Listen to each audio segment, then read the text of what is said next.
The United States, as the world knows, will never start a war. We do not want a war. We do not now expect a war. This generation of Americans has already had enough, more than enough, of war and hate and oppression.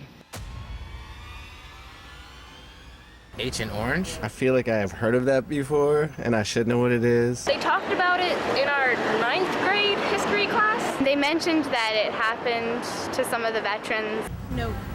Never heard of it. It's a chemical weapon, right? Wasn't it like napalm or something? I have no idea what that is. Agent Orange is the most toxic dioxin known to man.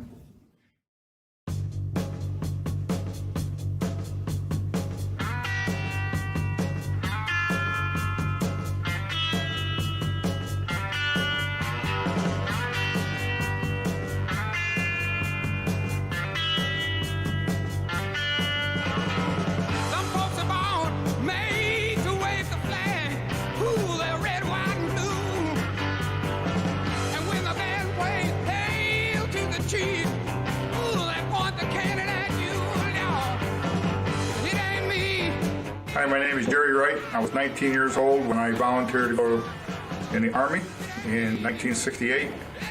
And when I went to Vietnam, I was in the 18th Brigade, 19th Engineers, Headquarters and Headquarters Company, Heavy Junk Platoon.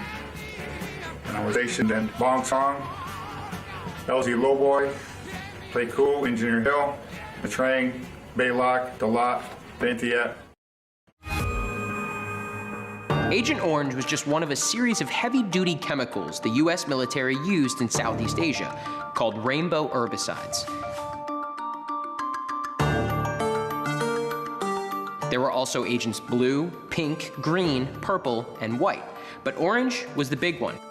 Some 20 million gallons were sprayed on Southeast Asian jungles, fields, and other targets over a 9-year period from 1962 to 1971. The goal was to rob the Viet Cong of food sources and places to hide. This kind of scorched earth fighting, clearing the land of anything the enemy could use, is an ancient military tactic. But using chemicals to do that was a pretty recent invention. England and the US developed tactical herbicides during World War II, but didn't really use them. Herbicidal warfare was first used by the British in the 1950s in what's now Malaysia. The US saw that and said, that could work for us in Vietnam. One of the most controversial American operations in Vietnam. Just the name of it evokes all sorts of horrible images. Agent Orange. The targets are hidden behind a mantle of dense vegetation.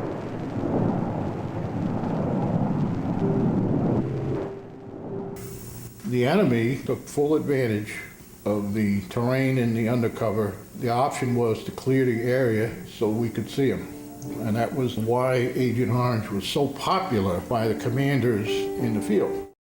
Defoliation, a maneuver designed to peel back the cover from which the Viet Cong spring ambushes on Allied supply convoys and troop movements.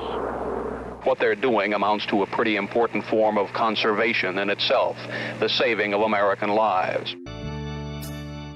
The tactical herbicide Agent Orange, which was used in Southeast Asia by the United States Department of Defense during the Vietnam War, was made from equal parts of the N-butyl esters of 2,4,5-T and 2,4-D. For almost half a century, controversy has surrounded its use, mainly because it contained a highly toxic dioxin impurity, TCDD.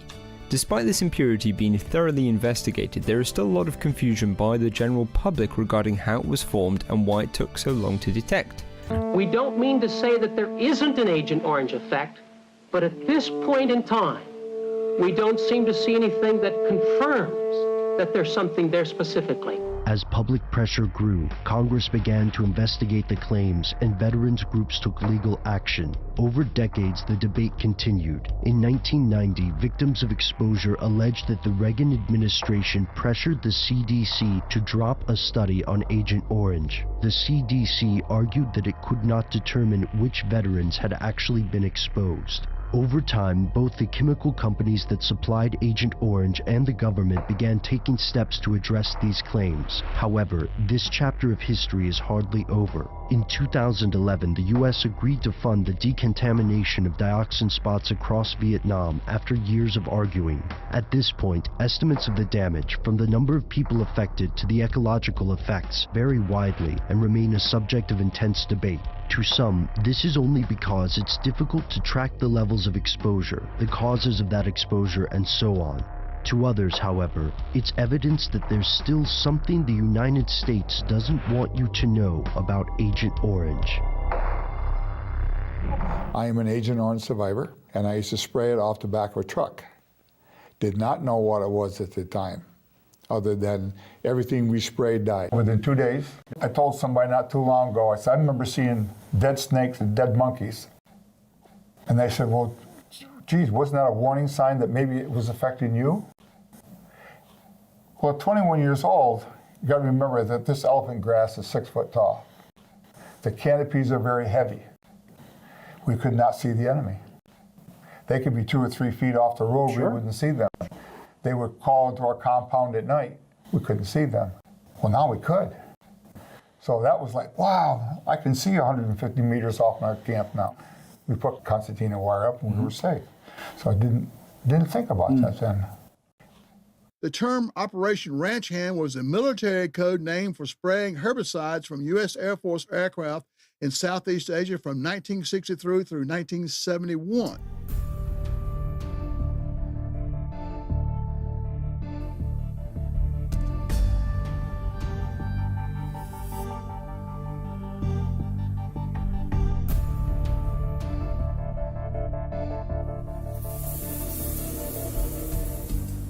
Over the 9 years of this operation, they extensively sprayed the rainforests with defoliants to expose the frequently changing routes and positions of the Viet Cong's supplies and soldiers, which crossed national borders.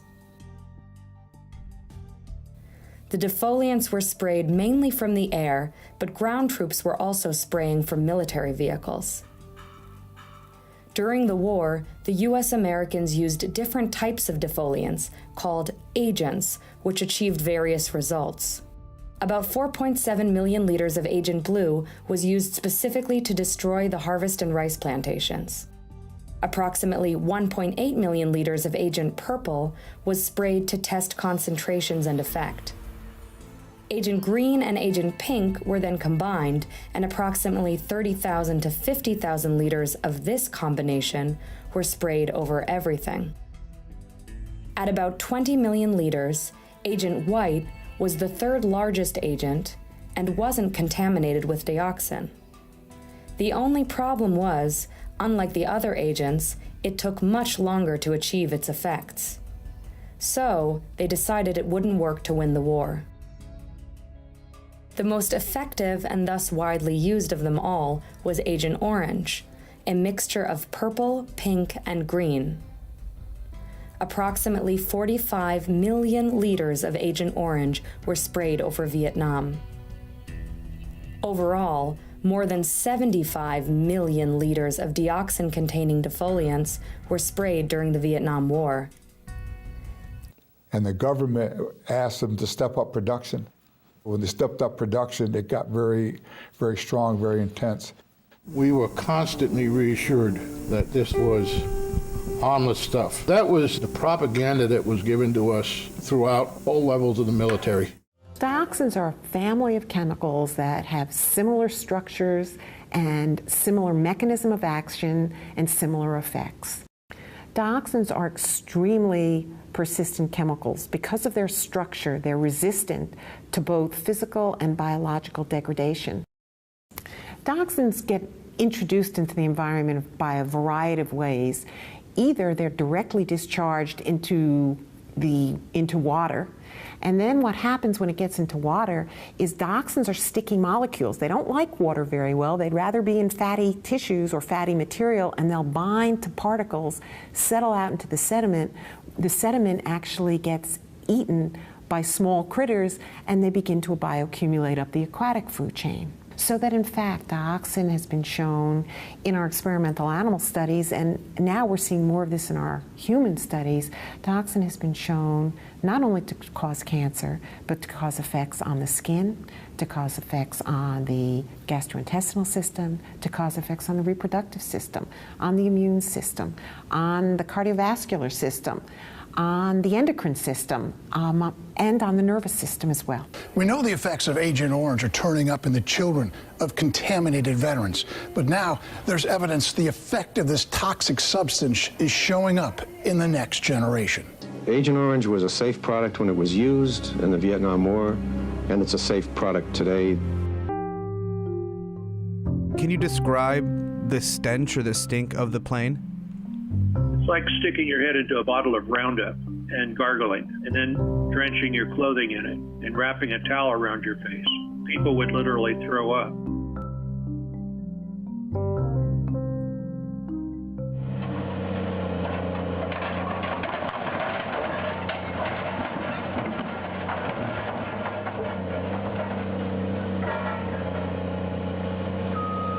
This video from the C-123 Veterans Association addresses that nearly secret destruction of an entire fleet of aircraft and how it was done to prevent veterans' access to Agent Orange benefits. And at least in the beginning, nobody knew that these airplanes were contaminated and had remained contaminated with deadly dioxin after Vietnam.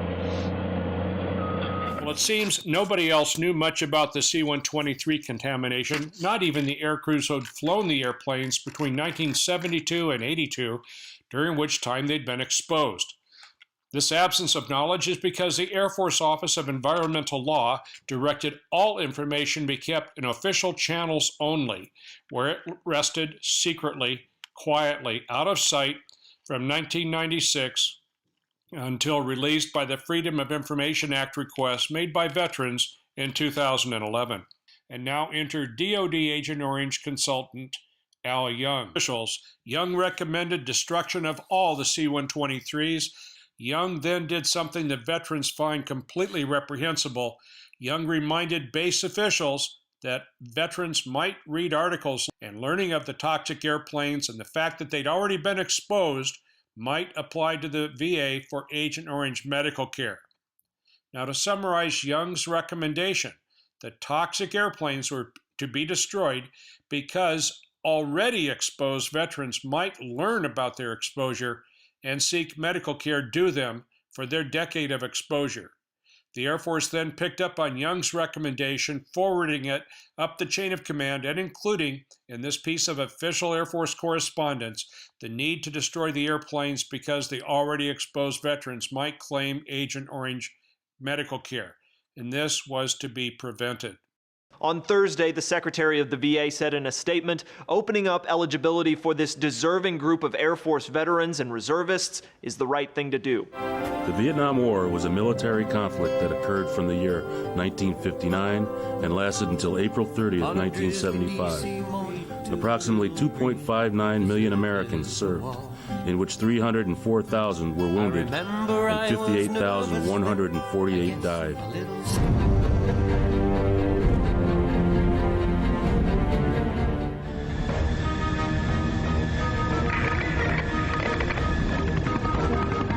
Jerry Wright is out there trying to make it right and have our veterans being treated the way they should be treated. Our government is giving them a hard time about trying to get some benefits taken care of. I'm a Vietnam veteran, but I'm also an Agent Orange survivor. And I did have the opportunity of spraying Agent Orange in Vietnam. And no one knew what you were dealing with back then. Why was this stuff being sprayed? Because the jungle grass was 6 to 7 foot tall, and you couldn't see. So you go in there with a bulldozer to clear around your compound to keep the enemy away from you, and they'd actually climb up on the bulldozer behind you and, of course, would do you in. And so that to spray it was kill everything, lay it down on the ground, and then go in and clear it. It killed the food supply to demoralize the enemy. Leaves, monkeys, everything died. Oh. No hats, no gloves, no mask. If there was boots on the ground, you were exposed. Well, it wasn't a constant spray. It was when we needed it. We cleared the land on either side so we could go in and grade the road, fill it with rock because it was very swampy, and build it back up, and then the paving crews would come in and pave them. Or when we changed base camps. We moved from camp to camp quite a bit. We would finish a section of road and we would move to another camp and spend a couple months there while we continued on with what they call QL1 and QL21, which are the main roads in Vietnam, and we would pave them. Our unit lost a soldier for every mile of road that we did. I think it was 110 or 112 men we lost on 110 to 112 miles of road that we worked on. And the roads would wash out, so we'd have to go back and fix them. Right. But they'd blow up the bridges, and then we'd have to go back and repair them and fix them again. It didn't make sense for them to blow the bridges because at night we weren't out there, and they could transport all their stuff on a nice paved road. The bridges had guards on them all the time, 24 hours a day, to keep them from setting mines and blowing the bridges. And that's the 173rd Herd, the airborne unit, would take care of the bridges for us. And they were all wood bridges, timber trestle bridges. Well, my golly, we weren't shot, we weren't wounded, but we were contaminated with a dioxin that's made us ill. 2.5 million of us. Many of those vets were exposed to Agent Orange, but only some of them qualify for disability coverage at VA clinics. Today, they launched a new battle to change that. Connecticut veterans like Jerry Wright had no idea their own government was poisoning them. This was carried down through the water, into the water that I picked up and took back to my unit, and we drank and we showered in. Now these vets are fighting a new battle for more medical coverage. Right now, only ground troops qualify for Agent Orange benefits. But last month, a bipartisan plan to expand benefits sank in Congress. The VA secretary had concerns about cost. We have a question about the funding mechanism. The funding mechanism that puts a burden on young active duty service members who are getting their first home, and also puts a burden on disabled American veterans. Senator Richard Blumenthal says he'll try again. We came so close during the last session, and unfortunately a number of my Republican colleagues blocked unanimous consent. We're going to push for this measure in the very first days of the new Congress. This bill has wide support from both parties, but there are questions about whether the science really links these sailors' illnesses to Agent Orange. Thank you, Mr. Chairman. Thank you, Ranking Member Blumenthal. I'm grateful for this hearing and for the bill that you recently introduced in this push to give our blue water veterans the coverage that they've earned and deserve. The U.S. government has recognized the dangers of Agent Orange since 1960. Congress passed the Agent Orange Act in 1991, which allowed all Vietnam veterans to receive presumptive coverage if they had Vietnam service medals and could prove symptoms related to Agent Orange exposure. But in 2002, the VA decided to change the intent of Congress and halted its coverage to an estimated 174,000 veterans, including those who had served in the blue water just off Vietnam's coast. Since then, instead of treating every Vietnam veteran who suffers from a disease caused by Agent Orange, the VA is only treating those veterans who stepped foot on Vietnamese soil or whose boats were patrolling Vietnamese rivers. This distinction, which excludes the veterans who served on boats in Vietnam's bays and harbors, was recently ruled by the Court of Appeals for Veterans Claims as arbitrary and capricious. We're seeing veterans who did serve, who were exposed to Agent Orange and are now sick, being denied coverage because of this arbitrary, bureaucratic decision by the VA. The science doesn't support the policy. The Australian Department of Veteran Affairs recently commissioned a study specifically about the Navy's water distillation process. In the study, ships in near-shore marine waters collected water that was contaminated with the runoff from areas sprayed with Agent Orange. And they found that the distillation methods used on their ships, the same methods used on the American Navy ships, actually concentrated Agent Orange in the drinking water. The area I was in was on Ben Matui and Quin Yan, and that was heavily sprayed there. And we would go down with our tanker truck, picking up the water, sucking water, bringing it back to our compound, put it in blister bags so we could shower and shave and drink coffee out of it. So here the C-123s are spraying the Ho Chi Minh Trail, and the rivers are gathering up and bringing it down, and we're taking it back up and drinking it. And back. For some vets, the first symptoms began with blurred vision, memory loss, and lack of concentration. From there, the symptoms can get a lot worse. Agent Orange has been linked to prostate cancer, lung cancers, Parkinson's disease, and birth defects, among other diseases. After coming back from the war, soldiers and their children born after the war began to show symptoms. We have an avalanche of children with the main thing are these neurodevelopmental problems. Dyslexia, attention deficit, depression, all much higher than in children of non-veterans. Is what you're seeing with the grandchildren concerning? It's very concerning. Now, if a veteran's exposure while in the service caused problems for his children, Betty McDeesey feels the government has an obligation to provide at least health care for them, but she fears that dollar signs will get in the way. The herbicide's use in Vietnam has been blamed for creating a human catastrophe among veterans. I died in Vietnam and didn't even know it. And the Vietnamese. Vietnam is convinced that these children are just the latest victims of the deadly chemical dioxin in Agent Orange, an epidemic of birth defects, brain damage, and rare cancers still affecting hundreds of thousands of Vietnamese today. According to environmental studies, high levels of dioxin could still be found in the soil in certain areas and had seeped into nearby lakes. But many more contaminated sites remain in Vietnam. And back in the U.S., while most veterans are now covered for 14 illnesses presumed to be related to Agent Orange exposure, some veterans are still trying to get those benefits. These are veterans who say America discarded them. We're being discriminated against because Agent Orange does not discriminate, the government does, and it's that simple. The VA says there's 15 diseases that we could have, and 3 of them you have to be diagnosed with within a year of separation from service, which in my case was 1971. And now those 3 you have to be diagnosed with to be given 10% disability. Well, I didn't hear about it until 1979. Yeah. So how can they treat me or give me disability for something that they didn't tell me about? You only missed it by 8 years. Only by 8 years. And amazing. So in 1980, I had an Agent Orange exam, and they said, yes, you do have skin rashes, and you do have, well, are you going to treat it for it? Well, we can treat it, but we can give you disability for it. And yet I've been treated for skin rash since 1969. And if you can show that you were exposed, the easiest way is if you were serving in Vietnam, they should assume you're exposed.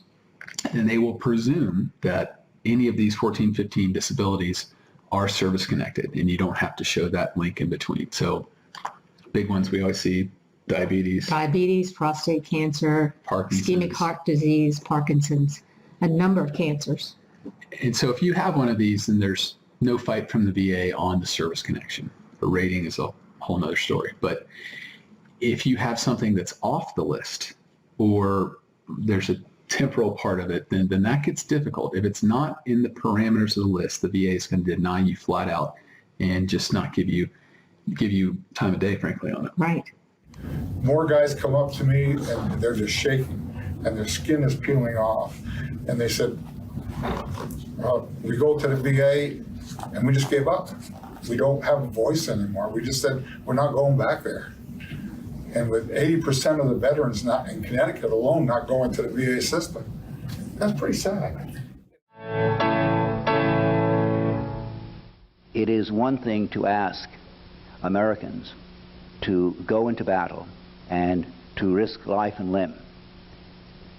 It's another thing to then, after they've done that and suffered either directly or indirectly from the military situation they found themselves in, to deny them the compensation for injuries or illnesses which they contracted. And the Department of Veterans Affairs continues to deny the vast majority of more than 30,000 claims by veterans with diseases associated with dioxin, the chemical contaminant in Agent Orange. There has been a shocking determination to deny compensation and to deny scientific evidence, not because the evidence was not there, but because the White House was afraid of what it would cost to compensate veterans who risked their lives for this country. More than 1,300 Vietnam vets have filed claims for Agent Orange contamination. Not one has been honored. We want an investigation of the Veterans Administration. We want the American people to listen to us.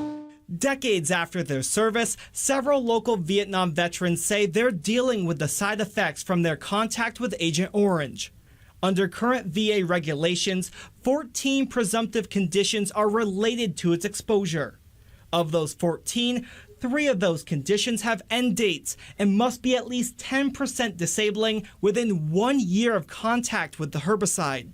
Those conditions are chloroacne, a skin condition, porphyria cutánea tarda, which is liver dysfunction, and peripheral neuropathy, which causes a variety of things like tumors and cancers.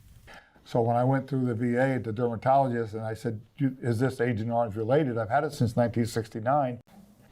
And her answer was, and I quote, "We're not allowed to talk about it." So I went to an outside source. I went to Vernon, to a dermatologist 3 days ago, and had a complete body exam. And she's going to review my records because I was denied for skin rash back in 1981 by the VA. Even though you have it. Even though I had it. Yeah. You know why? No paper trail. I was treated in a first aid station or by a medic. Yeah. That wasn't documented. It wasn't a doctor. No paper trail, the government doesn't believe me. Hi, everyone. This is Congressman Joe Courtney, Connecticut's 2nd District. I'm here in my Norwich District office today, and I'm honored to be joined by a great constituent and a great, I think, hero for the state of Connecticut, Jerry Wright, who served during the Vietnam War and has been doing tremendous work for veterans over the years, and lately has been very focused on one specific issue, which is addressing a real problem, a real gap in the VA system for helping Vietnam veterans and Korean War veterans who handled Agent Orange during their service. I sat down with Congressman Courtney, and we have a House bill. And we have a House bill is H.R. 6566, Agent Orange Exposure Fairness Act of 2018. Again, it is going to be important for us to get this bill passed out of this chamber and force the Senate to do the right thing and provide justice for those who served in that conflict and who are still suffering from cancers, from heart disease, from skin ailments because of exposure to a chemical that, again, they had absolutely no idea was unsafe. And remember the petition we put together with Congressman Joe Courtney and the American Legion here in Connecticut, put that petition together, was to end the 3 end dates that we have on Agent Orange of the 14 diseases. There's actually 15. VA says 14, sometimes 15. At the end dates of 1 year of separation with a 10% disability. And my question to the VA was, how the heck can you put an end date on an illness? Yeah. And Congressman Courtney says, you're right. So let's do it. Out there really trying to make a difference. At 70 years old, he's not giving up. He's out there making it right. He is a powerful face and voice for our veterans, for simple fairness and justice to our veterans. And that's why I will be proud to have him as my guest at the State of the Union.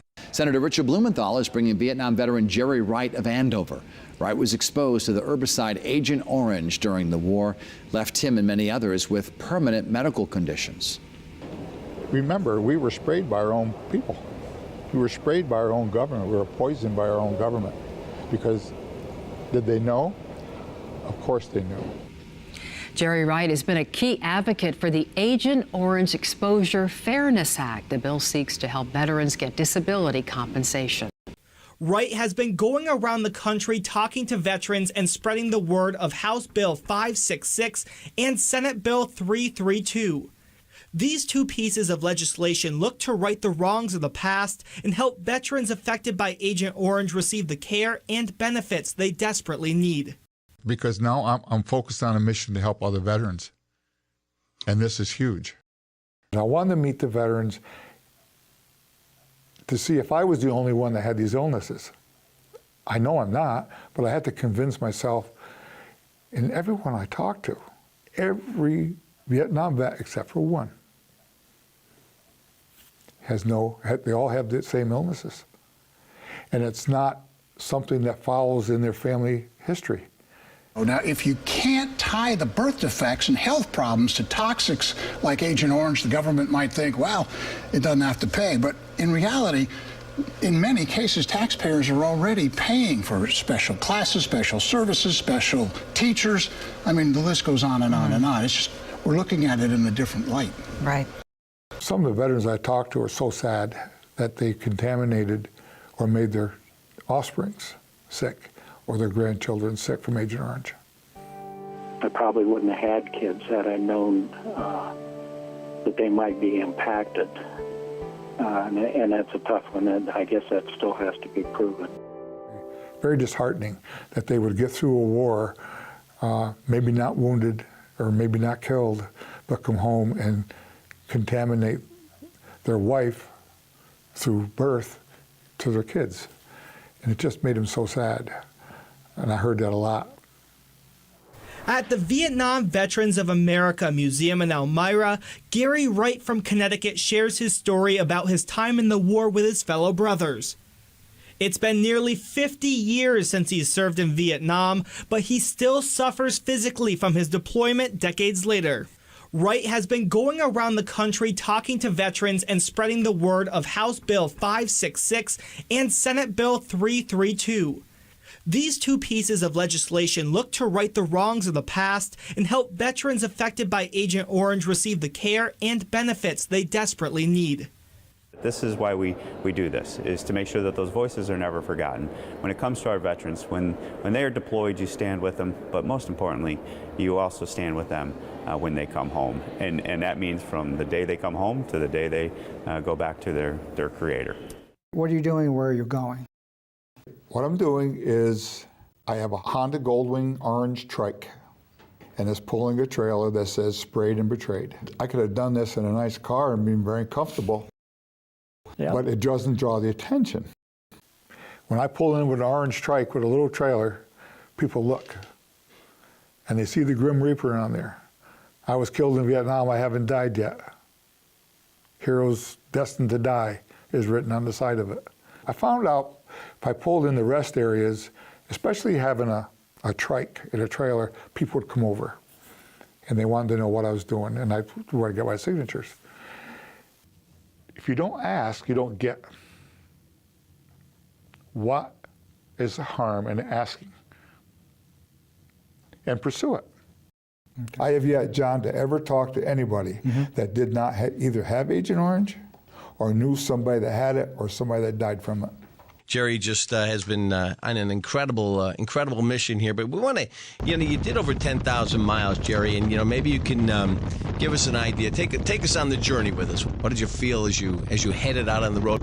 Very focused on what I was doing was to talk to as many of the veterans as possible. Everybody has a story, and everybody wants to hear what you have to say. One spot in Arizona, it was desolate. Oh my God. There was a little truck stop. I pulled into the truck stop, and I'm hungry. So I went in there, and I said, nothing here I want to eat. I said, anything, place around here to eat? She said, just keep going down the hallway to a little snack bar down there.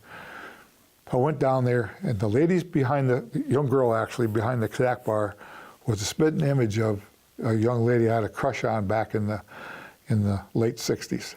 So we got talking, and she said, what are you doing? And I told her, she said, like this, and she grabbed my hand, and she said, I lost my father about a year ago, and he's buried down in Pensacola, Florida, and I went down for his funeral.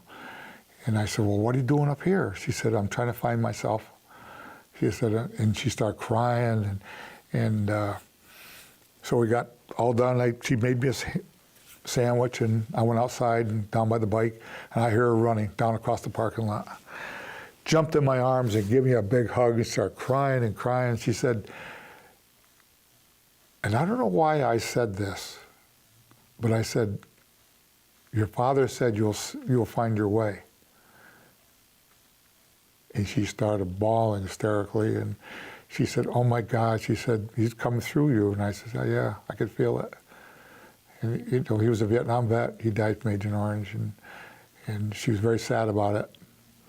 And she's probably in her 30s. I didn't get that videoed. I didn't even get her name. To me, it's just a memory, but I must have made an impression on her, and that was important. What are we trying to get accomplished on this mission with Sprayed and Betrayed AO? What's it all about, Jerry? We're trying to have Congress step in to Title 38, and we need to eliminate those 3 end dates of the 14 illnesses so we can be treated and given a disability and respect that we deserve. Because we're dying at the rate of 390 a day, the Vietnam veteran. If you send somebody to war, then you need to take care of them. When I signed up in 1968, they said my enlistment was, I enlist, they would take care of me. Well, they're not. Some Connecticut veterans say Uncle Sam made them sick, but doesn't want to treat them. And now they're fighting a battle for benefits. I'm the last third of the Vietnam veterans left. They figured there's about 850,000 of us out of 2.7 million that are left. At the rate we're dying, I'm going to be gone by 2025. Yeah, we don't know when it's going to happen, when our maker's going to call us anyway. But God, don't put an end date on my life. That's kind of what they did, you know. So yeah, we need to make some changes. And I don't know how it's going to happen, but I'm not giving up. I am just flat out going to make this happen. I don't want to play politics, but you have to, because if we don't get enough co-sponsors on the Senate side, there's 100 senators in the country, so I need at least 60, which is most of them. And on the House side, there's 435 members in Congress, and I need at least 400 of them to sign on. And then the bill is brought before committee. They discuss it and decide whether they're going to vote on it or not. They won't even bring it up unless there's enough co-sponsors. We have a voice, and we had better use it. We elected them. They serve us. They seem to forget that. Well, we hired you. We elected you to serve us, not you, not your self-interest, not your lobbyist, not the people that pay you to keep your mouth shut or vote on a bill because of one reason or another. You represent the people.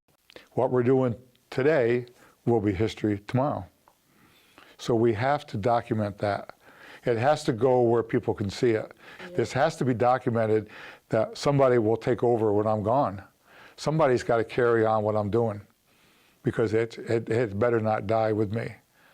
But you've seen how it really was. Heroism, danger, fear, all rolled into one. Words don't describe it. Call your congressmen, call your senators. Call them and ask them to get on board with the House Bill 566 and the Senate Bill 332 as co-sponsors. It needs to be done this year. If not, everything we've done for the last year is for nothing. No event in American history is more misunderstood than the Vietnam War. It was misreported then, and it is misremembered now. Richard Nixon, 1985.